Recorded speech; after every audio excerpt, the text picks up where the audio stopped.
আসসালামু আলাইকুম বন্ধুরা, সকলে কেমন আছেন? আশা করি ভালো আছেন। আজকে আমি আপনাদের একটি সালোয়ার কাটিং করে দেখাবো। যারা মোটা আছেন, কোমরের কাপড় কিভাবে কলি দিয়ে আপনারা কোমরের কাপড়টাকে বাড়াবেন। তো চলুন ভিডিওটি দেখে নিই। তো এখানে আমি 2.5 গজ পরিমাণ কাপড় নিয়েছি। এখন আমি কাপড়টিকে প্রথমে মেলে দুটি ভাঁজ করে নিচ্ছি এবং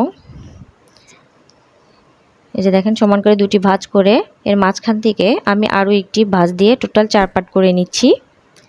তো আপনারা কিন্তু কাপড়টি খুব সুন্দর করে ফেলে নেবেন।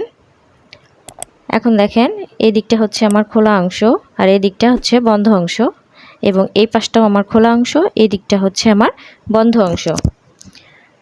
তো প্রথমে আমি কাপড়টিকে সোজা করার জন্য একটি দাগ দিয়ে দিচ্ছি। তো যারা সেলাই কাজে নতুন আছেন তারা কিন্তু একবার এই ভিডিওটি দেখলেই পটির কাপড়টি সুন্দরভাবে সেটিং করতে পারবেন এবং কাটিংটা খুব সহজেই শিখে যাবেন। তো এখন দেখেন আমি এখন 1/2 ইঞ্চিতে একটি দাগ দিয়ে নিচ্ছি।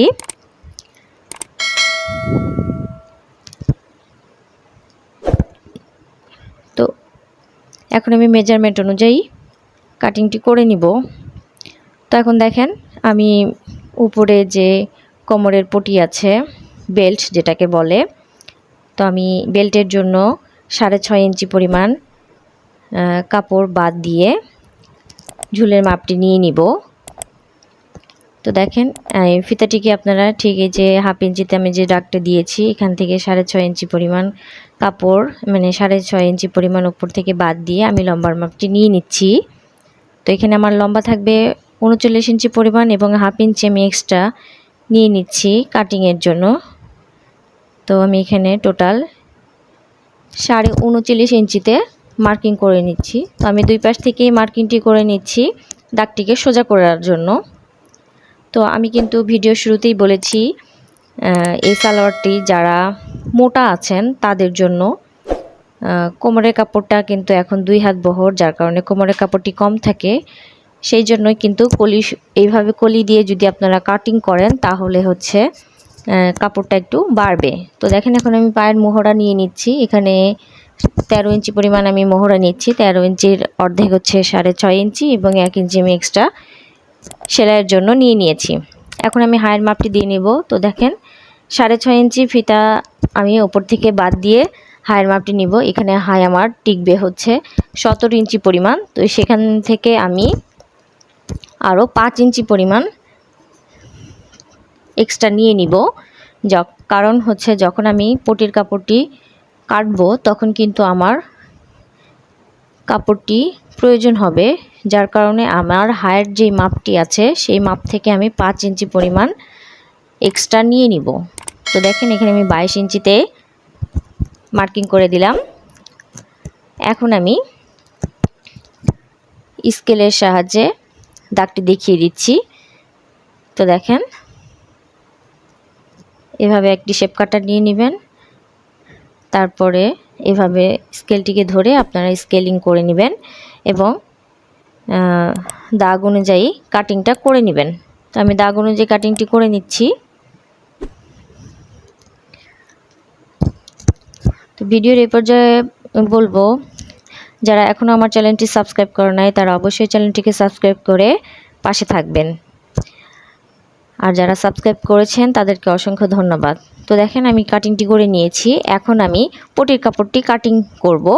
তো সেজন্য দেখেন কাপড়টিকে আমি এভাবে করে নিলাম, মানে যে কাপড়টি আমার কাটিং করার পরে বেঁচে গিয়েছিল সেই কাপড়টি আমি এভাবে ধরে নিলাম, ঘুরিয়ে নিয়ে এখানে 1/2 ইঞ্চি পরিমাণ আমি কাপড়টিকে ওপরে রাখবো। তো দেখেন আমি কিভাবে রাখতেছি, আপনারা একইভাবে সেমভাবে যদি ফলো করেন খুব সহজেই কিন্তু শিখে ফেলতে পারবেন। তো এখন আপনাদের সালোয়ারের কোমরের যে মাপটি থাকে সেই মাপ থেকে 4 ভাগের 1 ভাগ নেবেন। তো এখানে আমার 46 ইঞ্চি পরিমাণ কোমর, তাই আমি এখানে 11.5 ইঞ্চিতে দিয়ে নিচ্ছি, একটি মার্কিং করে নিচ্ছি এবং 11.5 থেকে আরও 2 ইঞ্চি এক্সট্রা নিয়ে নিচ্ছি। এখন আপনারা পটির জন্য কতটুকু নেবেন সেটার উপরে ডিপেন্ড করে। তো এখানে আমি 8.5 ইঞ্চি পরিমাণ পটির জন্য কাপড়টি নিয়ে নিচ্ছি। এখন এই দাগটিকে সোজা করে দিচ্ছি। এই 8.5 ইঞ্চি থেকে আমি আরও 1.5 ইঞ্চি পরিমাণ কাপড় এদিক থেকে দাগ দিয়ে নিচ্ছি। এই দাগটিকেও আমি এখন সোজা করে দিচ্ছি। এখন আমি হায়ের যে অরিজিনাল মাপটি সেটি নিয়ে নিব। তো দেখেন এই 6.5 ইঞ্চি ফিতা আমি ওপর থেকে বাদ দিয়ে ধরবো, দেন আমি হায়ের মাপটি নিয়ে নেব। তো এখানে হাই আমার টিকবে 17 ইঞ্চি এবং হাফ ইঞ্চি আমি সেলাইয়ের জন্য নিয়ে নিব। টোটাল 17.5 ইঞ্চিতে আমি একটা মার্কিং করলাম। এখন এই দাগটাকে আমি সোজা করে দিব।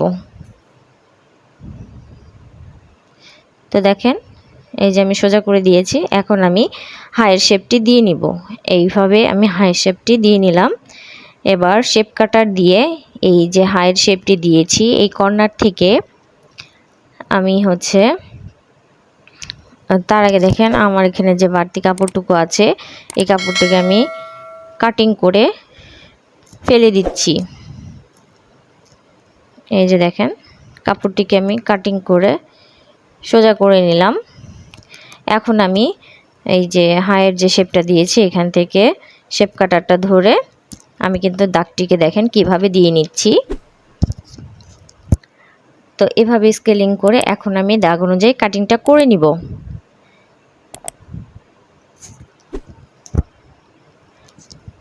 আমি কিন্তু খুব সহজভাবে আপনাদেরকে বোঝানোর চেষ্টা করেছি। যারা পুরো ভিডিওটি মনোযোগ সহকারে দেখবেন তারা কিন্তু যে কোনো সাইজের জন্য এভাবে কলি সহকারে কোমর কিভাবে বাড়াবেন এই খুব সহজেই শিখে ফেলবেন। তো দেখেন আমি দাগ অনুযায়ী কাটিং করে নিলাম। এই যে দেখেন আমি দেখিয়ে দিচ্ছি আপনাদের। এখন আমি কোমরের যে বেল্টের জন্য কাপড়টি আছে সেটি কাটিং করে দেখাবো। তো বাড়তি যে কাপড়টি আছে এই কাপড়টি কিন্তু আমার টোটাল 4 ভাঁজে আছে। তো এখন আমি দেখেন এটা আমার বন্ধ অংশ, এটা হচ্ছে আমার খোলা অংশ। এদিকটাও কিন্তু যেহেতু আমি বেল্টের জন্য 6.5 ইঞ্চি পরিমাণ রেখেছি। তো দেখেন এখন আমি 6.5 ইঞ্চি পরিমাণ কাপড় এখান থেকে দাগ দিয়ে নিলাম এবং 2 ইঞ্চি আমি রাবার ঘরের জন্য নিয়ে নিচ্ছি। তাহলে টোটাল 8.5 ইঞ্চি পরিমাণ আমি কাপড়টিকে নিয়ে নিলাম। তো এদিক থেকেও আমি দাগটিকে সোজা করার জন্য 8.5 ইঞ্চি পরিমাণ নিয়ে দাগটিকে সোজা করে দিচ্ছি।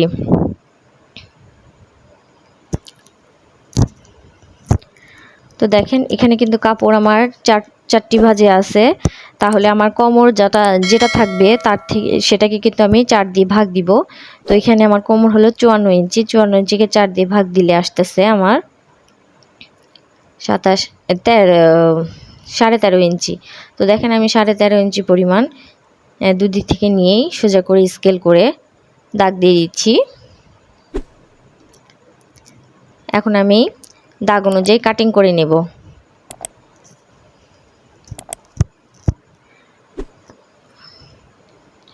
আপনাদের কোমরের যে এই মাপটি থাকবে সেই মাপটি দিয়ে আপনারা কিন্তু সেম ভিডিওটি ফলো করে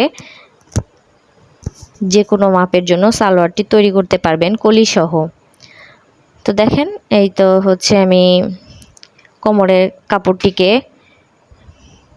এই যে সোজা করে দেখাচ্ছি। এবার যে মাঝখানে যে জোড়াটা আছে আমি এই জোড়াটাকে ছাড়িয়ে নিচ্ছি। তো আশা করি ভিডিওটি ভালো লেগেছে। যদি ভালো লেগে থাকে অবশ্যই কমেন্টে জানাবেন এবং কোনো কিছু জানার প্রয়োজন হলে অবশ্যই কমেন্ট করবেন। তো দেখেন এটা আমার কোমরের কাপড় বের হয়ে গেল। এখন আমি পায়ের যে মোহরের নিচে যে পটিটা দিব সেই পটির কাপড়টিকে সাইড থেকে এভাবে কেটে নিব। তো সকলে ভালো থাকবেন, সুস্থ থাকবেন এবং আমার জন্য দোয়া করবেন আরও নতুন নতুন ভিডিও আপনাদের কাছে উপস্থাপন করার জন্য। ধন্যবাদ সবাইকে। আসসালামু আলাইকুম।